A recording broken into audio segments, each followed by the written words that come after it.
Alors, j'ai de nouveau le plaisir d'être avec Jean-Pierre Roy Valdebenito, qui est infirmier à Québec, et Nima Machouf, épidémiologiste, et qui sont tous les deux membres de la délégation québécoise de la flottille de la Liberté pour Gaza. Alors, depuis qu'on s'est parlé, depuis mercredi, je crois, on a appris que la flottille était bloquée et ne partirait pas immédiatement, mais qu'il y en aurait sûrement peut-être d'autres. Mais la coalition a publié un communiqué dans lequel elle dénonce des obstacles administratifs et plus précisément le fait que la Guinée-Bissau a retiré son pavillon, ce qui empêche la flottille de partir. Au niveau du Québec, maintenant, on sait que il y a un mouvement de contestation qui commence à prendre de l'ampleur dans les campus, tout particulièrement à l'université McGill. Et là, je vais demander à Jean-Pierre et Nima, ben, pourquoi ils sont bloqués, quels ont été les arguments qui leur ont été. D'abord, est-ce que ça va? Voilà. Tout d'abord, est-ce que ça va? Comment allez-vous? Ben, on va bien, on garde le moral. Tu viens de le nommer, là, on a été bloqué administrativement, mais en définitive, on s'y attendait. C'est-à-dire que dans l'histoire des flottilles, bien sûr, cette nouvelle manière de freiner, euh, elle est originale et prenante, mais il y a eu toutes sortes d'embûches par le passé et on s'attendait à rencontrer des embûches. Bon, là, on était très motivés, on pensait partir le 26, on pensait embarquer dans le bateau, on avait le feu vert, et soudainement, de mystérieux agents inspecteurs de Guinée-Bissau sont apparus dans le décor avec tous les droits qu'un pays qui offre son drapeau a d'inspecter un bateau. Donc, c'est tout à fait légal. Mais bon, ils sont arrivés de nulle part, hein. On comprend bien que les pressions d'Israël ont été insistantes sur la Guinée-Bissau. C'est que, dans le fond, le sabotage d'Israël n'arrête jamais. Et cette fois-ci, la façon de pouvoir saboter cette mission a été de mettre la pression sur la Guinée-Bissau pour qu'elle retire, comme tu l'as mentionné, son pavillon. Pas de pavillon, pas de navigation. Alors, juste ce geste-là, quand on veut l'expliquer à la population, là, nous, on n'est ni en guerre, on n'est ni du Hamas, on n'est ni armé, on s'en va ni violer qui que ce soit, quoi que ce soit. Il y a une population qui a faim, qui est au bord de la famine, puis nous, on a de la nourriture puis des médicaments à bord. Quel, quel esprit humain est capable d'accepter tout frein à à cet envoi d'aide humanitaire? Personne. Donc, ici, c'est vrai qu'on est très frustré de ne pas avoir pu nous embarquer dans la flottille pour aller à Gaza. On devrait être déjà sur le chemin du retour en temps normal. Et les gens de Gaza auraient, en temps normal, déjà avoir reçu le matériel de 5500 tonnes qui sont à bord de la flottille. Mais ce que Israël fait avec ce blocage ou ce sabotage, ce qu'il fait, c'est que dans le fond, il montre au monde entier à quel point il est déraisonnable dans tous ses actes.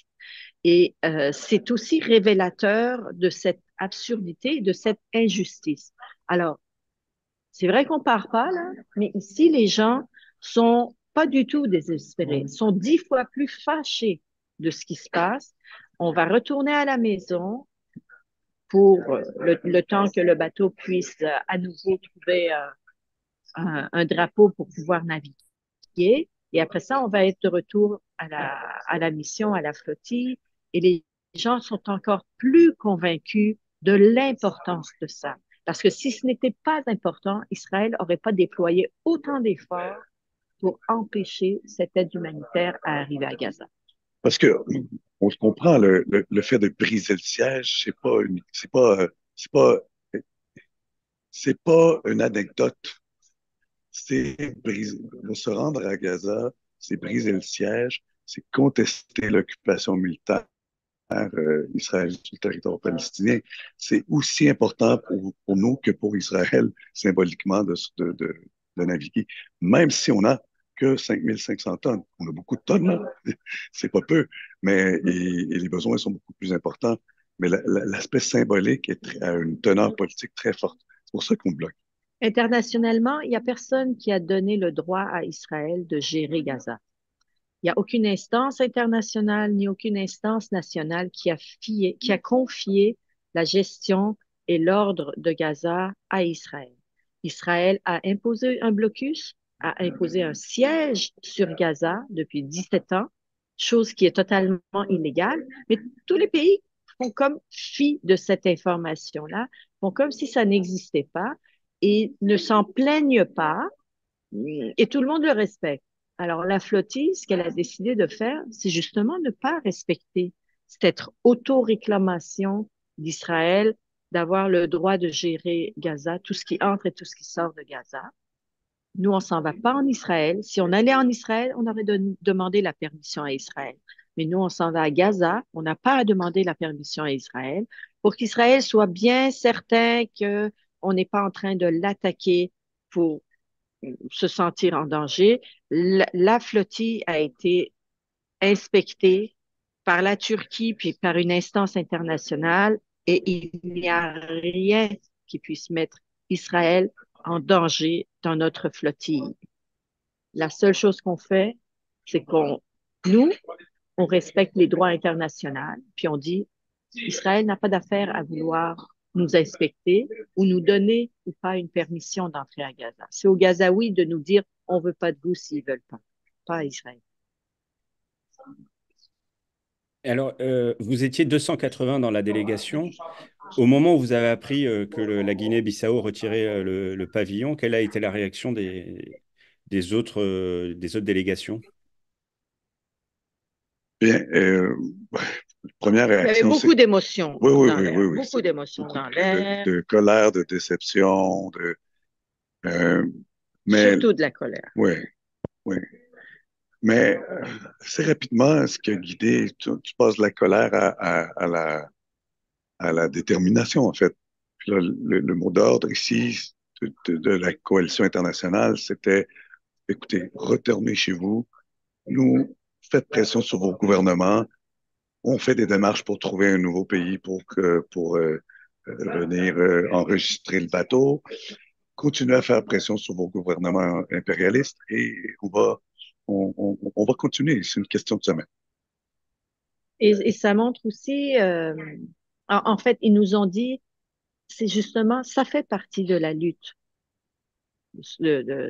Ça fait partie de la lutte que mène le peuple palestinien, puis ça fait partie de la lutte contre l'occupation de la Palestine.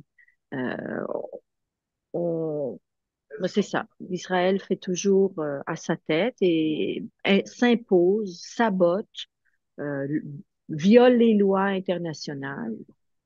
Ça fait partie de son mode d'action. Alors, ça fait partie de notre lutte aussi de résister à ça. Et donc, il y a un prochain départ ou une prochaine flottille qui est prévue? La même flottille, elle attend juste de trouver un autre drapeau. Ils sont en négociation. Ils sont forts. Il y a toute une équipe de juristes, toute une équipe de négociateurs qui sont sur le dossier pour trouver le prochain drapeau et essayer de surpasser les embûches que peuvent nous mettre sur sur la route. Ouais.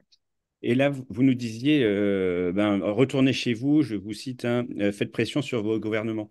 Alors à ce niveau-là, comment faire et quels sont vos Ben, projets par rapport à ça pour la suite? d'abord, c'est déjà débuté, c'est-à-dire qu'avant qu'on parte, nous, il y avait des manifestations toutes les semaines à Québec, à Montréal, dans d'autres villes canadiennes.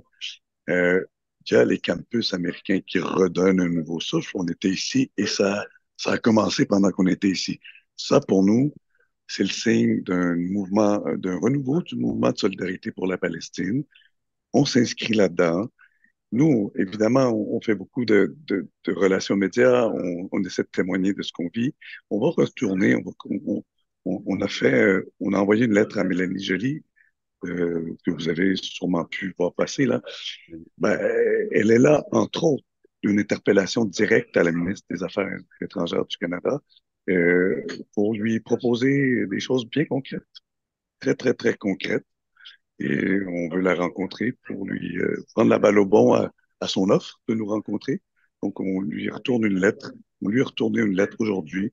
On lui dit qu'on veut la rencontrer, qu'on est d'accord avec sa grande ouverture pour faire passer l'aide humanitaire et qu'on a un projet concret à lui proposer. Est-ce que vous le détaillez dans la lettre, ce projet concret que vous avez envoyé?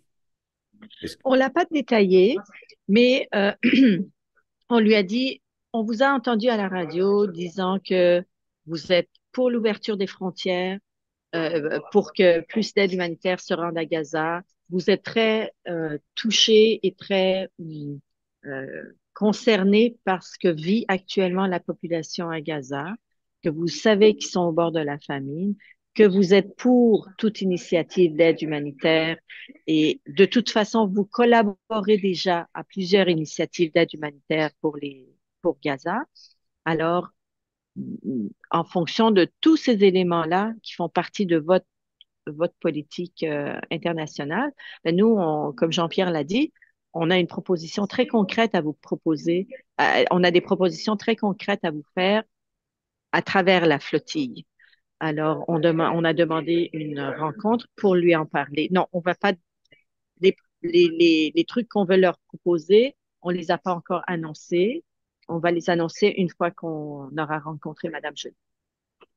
Sur la mobilisation, là, vous êtes à Istanbul.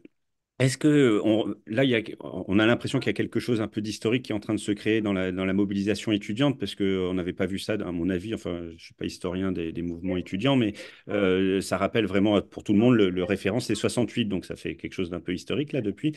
On voit la même chose en France avec des occupations d'universités plus ou moins prestigieuses d'ailleurs.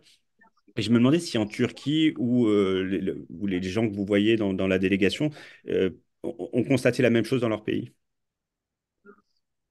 En Turquie, on n'a pas vu ça. En fait, la grande université d'Istanbul, on n'a pas vu ça. Mais la solidarité avec les Palestiniens se fait sentir dans la rue. Quand on se promène avec nos t-shirts de briser le siège, les gens réagissent. Les gens réalisent qu'on fait partie de la flottille, ils nous supportent, ils réagissent très, très favorablement. Quand il y a eu l'appel aux dons pour pouvoir acheter les bateaux pour partir la flottille, il y a eu plus de 4 millions de personnes qui ont contribué ici en Turquie. Euh, il y a différentes, ouais, les gens, il y a eu des manifs. La semaine passée, il y a eu une manif. Hier, il y a eu une manif. Aujourd'hui, il y a eu une manif. Il y a beaucoup de manifestations dans les rues aussi, en Mais appui à la Palestine. posait peut-être la question de savoir est-ce que les délégués de d'autres pays ici nous parlent que ça bouge dans leur pays, notamment dans les campus. J'ai cru comprendre que c'était en Les partie deux. la question. Il y en avait Les deux, en deux. fait. Il y Donc, avait à la fois en oui. Turquie et ce que vous Ben, avez comme retour. ce qu'on sait, c'est que les Espagnols, ça bouge sur des places. Ben, les Américains, ils nous le relayent. Ils ont même fait un live en direct avec un campus à New York, je crois. Donc, après une rencontre ici, il y avait un live directement ici avec un campus. Donc, oui, c'est quelque chose qui est relayé. On sent que ça bouge dans tous les pays. Et toutes les délégations ici font des pressions sur leur gouvernement aussi. Ils font la même chose que nous, on fait. Donc, la flottille est parlée un peu partout. Et justement, pour faire pression sur nos gouvernements, si on prend d'abord le niveau provincial, est-ce que d'abord vous avez constaté à travers vos multiples, parce que je sais que vous avez beaucoup travaillé d'un point de vue pour communiquer et puis pour informer les gens, et est-ce que je voulais savoir quel type de retour vous aviez eu du Québec tout d'abord, et ce que vous disiez les gens, en fait, si vous avez eu des retours, je ne sais pas, sur Facebook. Moi, j'ai pas Facebook, donc je ne sais pas. Alors, du point de vue du retour de la part du gouvernement, c'est silence radio pour l'instant, des deux Oui. côtés, autant au niveau Québec qu'au niveau canadien. Mais le niveau canadien s'est manifesté sur les ondes en place publique, mais nous, on n'a pas encore eu de réponse directe à notre demande ni à nos lettres. Du point de vue de l'opposition, on a beaucoup d'appui, autant au Québec qu'au Canada. On a beaucoup d'appui des partis d'opposition et des différentes députés. Appui à la flottille, je veux dire. Et sinon, sur la réponse des médias, des réseaux sociaux, ça répond bien. Une petite vidéo circule. Il y a des 50 000 vues dans des vidéos. Bref, on n'est pas allé voir les dernières statistiques, mais ça circule, on est vu. Alors justement, j'ai pas trop suivi, mais peut-être que vous avez peut-être plus suivi de votre côté. Il est prévu, le gouvernement québécois a prévu d'installer une délégation, je crois, commerciale à Tel Aviv ou à Jérusalem, je sais pas, je me rappelle plus. Je crois que c'est Tel Aviv. Les dernières nouvelles nous disent que ça serait un projet de monsieur, du ministre des Finances, là, de monsieur Fitzgibbon. Je sais pas, est-ce que vous avez eu des retours, des réactions par rapport à ce projet? Euh, la délégation, le bureau est ouvert et le bureau, en fait, non, non, je m'excuse, n'est pas ouvert, mais ils vont envoyer le personnel à partir de cet été. Et la décision d'ouvrir un bureau a été prise en pleine période où Israël est accusé de génocide. Alors, c'est absolument, à mon avis, c'est tellement mal avisé par le gouvernement québécois d'avoir pensé que maintenant, c'est le temps d'aller faire de la business avec Israël, pendant que tout le monde dit, ben, il y a un génocide qui est en train de se faire devant nos yeux. Occupons-nous de ça au lieu d'aller faire de la business avec celui qui est en train de perpétrer le génocide. Il y a toutes ces campagnes de boycott contre Israël qui commencent à surgir dans le monde entier. Et là, M. Fitzgibbon a pensé que c'est bien, c'est maintenant vraiment le moment pour aller faire plus de business avec Israël. Moi, je participe à une coalition à Québec qui a parrainé avec l'opposition, notamment Rouba Gazal, une pétition pour faire fermer ce bureau, pour qu'il n'ait pas lieu. Parce qu'en fait, la seule réponse possible en ce moment, c'est que c'est pas lieu. C'est inacceptable que le Québec ouvre un bureau à Tel Aviv pour faire des affaires. Et, et, et la réponse, parce que je les ai vus un peu là, de Legault face à l'opposition qui était questionné là-dessus, c'est-à-dire il y a des opportunités qui comprennent qu'il y a une situation politique instable, mais que du point de vue économique, il y a une opportunité qu'il ne faut pas mélanger les choses. Dans une situation comme la nôtre, il faut mélanger les choses. Il faut toujours mélanger les choses. Quand les questions économiques et politiques sont pas séparées. En ce moment, ben, c'est une forme de caution à À à Israël? Israël. Ben oui. Et maintenant, au niveau plutôt fédéral, quand vous disiez que vous aviez un fort soutien de l'opposition, est-ce que le NPD fait partie de l'opposition? Je me demandais, et est-ce que vous aviez des retours, enfin, quel type d'action un gouvernement, enfin bref, un parti de gouvernement euh, peut faire ou doit faire selon vous?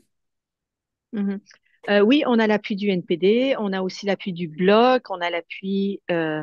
Il y a deux députés verts. Je suis pas sûre. En fait, les verts, je suis pas sûre. Mais on a aussi l'appui d'une partie des députés libéraux. C'est pour ça qu'il y a moyen d'aller chercher plus d'appui au niveau du Parlement canadien.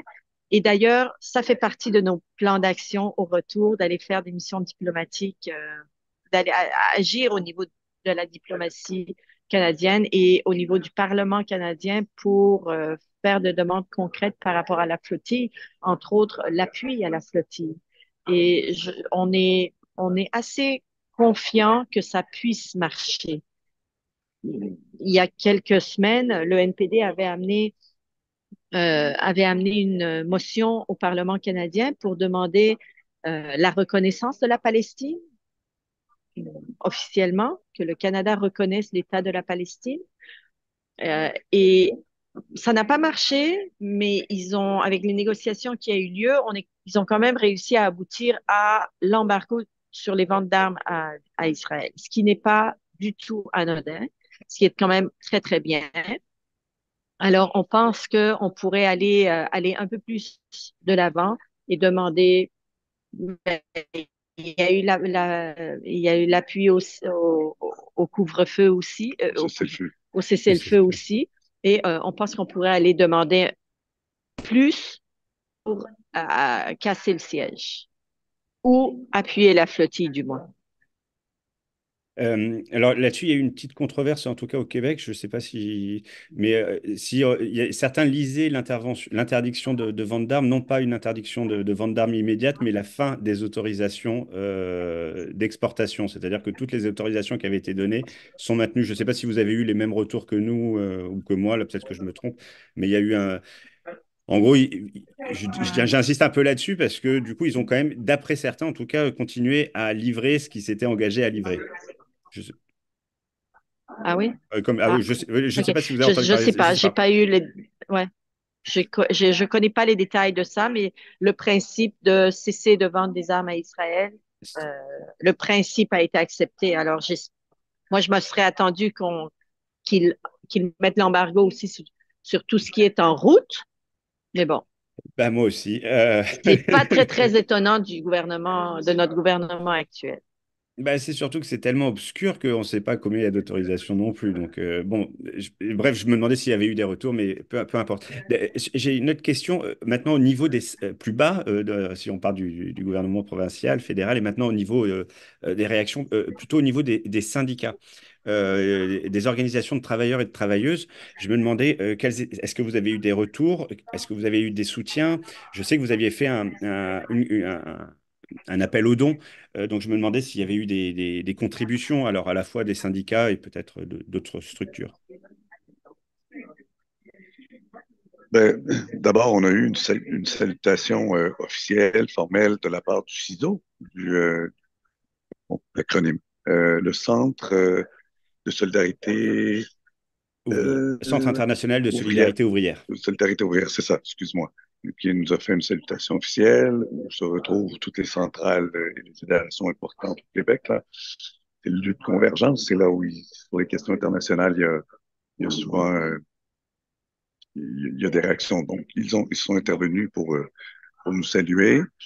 L'organisation à laquelle j'appartiens, qui est la FIC aussi, a fait un don, a annoncé un don du moins.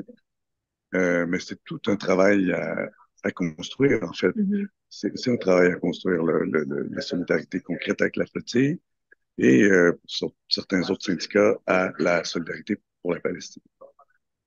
D'accord. Et justement, est-ce que ça fait partie peut-être que vous ferez des interventions dans différents syndicats ou vous pensez faire une tournée à votre tour auprès des organisations syndicales ou vous n'aurez pas le temps, je sais pas. C'est pas encore planifié, mais pourquoi pas?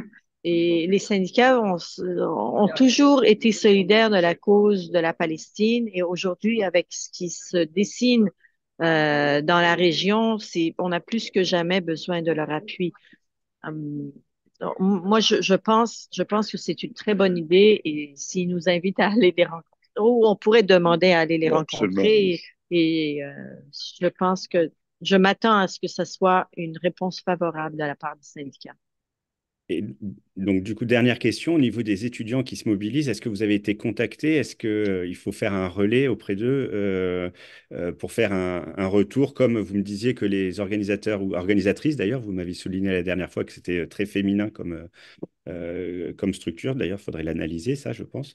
Mais des organisatrices américaines, notamment états-uniennes, pardon, qui faisaient des lives avec les campus, je me demandais si vous aviez eu des demandes en ce sens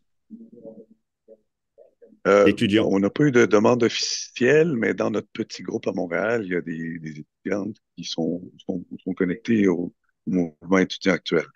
Nous, absolument, on est tout à fait ouvert à aller faire le lien direct avec ce qui se vit au campus, notamment de McGill, où il y a des étudiantes et des étudiants de Concordia. Et on aimerait bien y aller, hein? Nous, dès notre retour à Montréal, c'est sûr on va aller On va rencontrer les les saluer. gens sur les campus. Oui. Bon, et vous accepteriez venir aussi dans des universités francophones? Ah ben oui, mais il faut qu'ils se bougent, là, Ouais. les universités francophones. Bon, ben, on va essayer de C'est faire, vrai, c'est vrai. on va essayer de faire passer Ben, le message. d'ici notre retour, peut-être, ben oui, d'ici notre retour, peut-être que vous aurez bougé. Eh ben, on espère, hein. Vraiment, on espère beaucoup. Est-ce que vous voulez rajouter quelque chose? Est-ce qu'il y a des questions que j'ai oublié de vous poser parce que je ne suis pas journaliste, hein, je le répète. Non, moi, je trouve qu'on a fait le tour. On va revenir. Comme... comme on disait. Et on va continuer notre mission. On va continuer notre mission en parlant, en expliquant aux gens euh, qu'il faut, dans le fond, le travail qui reste à faire, c'est beaucoup montrer, parce que Israël a fait beaucoup de désinformation. Depuis des dizaines d'années, il fait de la désinformation, que ce qui se passe, c'est contre Israël, tout ça. Non, justement pour qu'il y ait une paix durable au Moyen-Orient, pour que les Palestiniens et les Israéliens puissent vivre, il faut régler le conflit. Et pour régler le conflit, il faut être capable de se parler, au moins respecter les lois internationales. Et Israël, sur les deux points, sur les deux plans, ben, il est pas du tout favorable. Euh, c'est eux qui ont le plus de force, eux qui imposent le plus leur, euh, leur, en fait, leurs conditions inacceptables. Euh, c'est sûr que quand quand la situation est très violente sur le terrain, on ne peut pas s'attendre à ce que la réplique ne soit pas violente. Alors, si on veut que la réplique ne soit pas violente, ben, essayons, nous, les pays de l'Occident, on a un devoir, essayons la diplomatie. Nous, essayons d'avancer, utiliser notre diplomatie pour pouvoir régler le problème, régler le conflit. Et et aussi longtemps qu'on ne parle pas du vrai problème. Là, nous, on a mis de l'aide humanitaire à Gaza. Oui, ça va aider quelques personnes pour quelques temps. Oui, on va aller casser le siège de Gaza. Symboliquement, ça va avoir un impact important. Il faut arriver au cessez-le-feu, oui. Mais même le cessez-le-feu, c'est pas assez pour pouvoir créer des conditions de vie humaine euh, en Palestine. C'est qu'il faut réellement parler de l'occupation et mettre fin à l'occupation. Si on veut que le problème se règle de manière durable. Pour la pérennité de la paix au Moyen-Orient, on a besoin de, de, de s'occuper de la question de l'occupation. Puis, Nima mentionne l'importance de la diplomatie puis de l'intervention de nos pays pour faire le contrepoids à la force qu'a Israël. Euh, mais moi, je pense qu'il y a une médiation avant ça. C'est-à-dire que oui, et nous, on va intervenir en discutant avec Mélanie Joly. Même Trudeau s'est fait poser une question sur la flottille puis tout ça. Il a esquivé. Mais pour que on soit légitime face à eux, face à ceux qui gouvernent au Canada, il faut des mobilisations. Il faut une mobilisation puis une société civile canadienne active sur la solidarité avec la Palestine. Il faut amplifier les mobilisations des campus. Faut que la rue commence à reprendre de la vigueur sur cette question-là et peut-être retrouver les grandes mobilisations qu'on a connues dans les débuts des années 2000 contre la guerre en Irak, où il y avait des centaines de milliers de personnes dans la rue. Donc, cette dimension est essentielle pour que cette recherche-là de faire bouger les lignes au Parlement canadien euh, ait un poids social. Sans ce poids social derrière, ça va être difficile, on le sait, et on va s'atteler à faire partie prenante de ça là, en retournant. On n'est que, on n'est une petite pièce du puzzle. Il y a un Palestinien qui nous a fait remarquer le soir, parce qu'à tous les soirs, on a une réunion de mise à jour. Alors, dans la réunion de, je pense que c'était avant-hier, où ils nous ont annoncé que finalement, la Guinée-Bissau avait retiré son drapeau et on ne pouvait pas partir tout de suite. Il y a un Palestinien qui nous a fait remarquer que ce qu'on est en train de vivre, cette frustration et cette colère qu'on est en train de vivre, n'est même pas le 1/100 000e de ce que vit la population à Gaza. Donc, imaginez toute la frustration de ce peuple-là qui a l'impression d'être en train d'être anéanti, de se faire disparaître devant les yeux du monde entier qui ne réagit pas. Imaginez la colère de ces gens-là. Donc, si on veut que la question se règle, c'est pas en continuant à générer de la haine et de la colère que ça va se régler. cette situation euh, de cultiver la haine et la colère, ça fait 70 ans qu'elle. Si on veut arriver à la paix, il faut mettre un terme à ça. Ben, écoutez, moi je crois que avec votre mobilisation, en tout cas, vous avez bien fait la preuve de l'absence de volonté politique, en tout cas des deux niveaux d'échelon de gouvernement, puisque ni l'un ni l'autre n'ont appuyé les démarches qui ne visent qu'à apporter de l'aide humanitaire. Dans quelle mesure ça engage la responsabilité de l'État, ça sera l'histoire, enfin des deux niveaux de gouvernement, dans quelle mesure ça engage leur responsabilité, c'est l'histoire qui nous le dira. Mais en attendant, je crois que vous avez fait la preuve par votre action, et ça, il fallait le faire, rien que ça que ni le gouvernement provincial ni le gouvernement fédéral ne sont prêts à apporter immédiatement et concrètement une aide humanitaire. Et c'est une catastrophe, je crois, politique. Mais je pense que c'est un gain politique aussi de l'avoir montré et de l'avoir prouvé pour pouvoir passer à autre chose et changer les choses. J'ai juste une dernière question et puis après je vous libère.